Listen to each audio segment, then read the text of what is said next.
The week at Retraction Watch featured the retraction of a paper that had been called anti-vaccine pseudoscience, a retraction following threats of violence against an editor, and an editorial board member's resignation over how a journal handled a case of plagiarism. Here's what was happening elsewhere now. A recent string of high-profile scandals over questionable or discredited research has driven home the point in China that to become a scientific superpower, it must first overcome a festering problem of systemic fraud. Amy Chin, New York Times. The clean system of the future may well not involve scientific publications in their current form at all. Anthony L. Zeitman, International Journal of Radiation Oncology, Biology, Physics. One reason for the decrease of confidence in science is the decay of rules for authorship of scientific papers.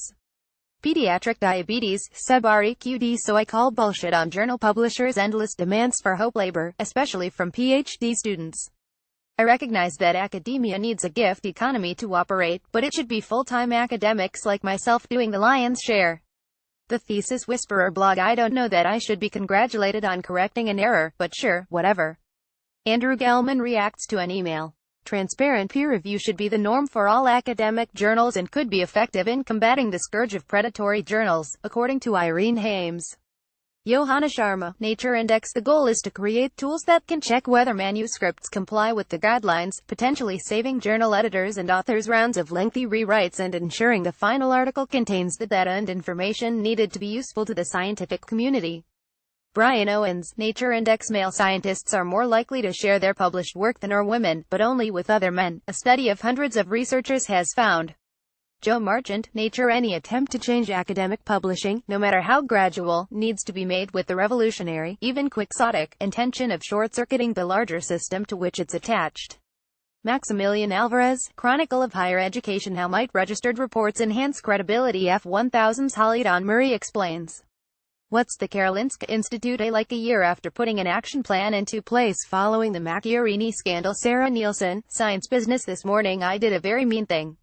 I saw an author announce to the world on Twitter that they had just published this paper, and I tweeted a critical comment.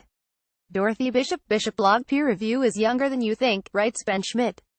Does that mean it can go away? Sapping attention. Blog. Following news that Monsanto ghostwrote safety reviews of its own products, a non-profit calls for retractions.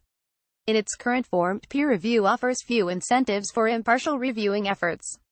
Editors can help, but structural changes are more likely to have a stronger impact. Raphael D'Andrea. James P. Odweir, PLOS-1A study examined 70 years of engineering retractions, finding the main reason for retraction was unethical conduct. Ethics behavior researchers at the Rochester Institute of Technology join a group developing a platform to detect image manipulation.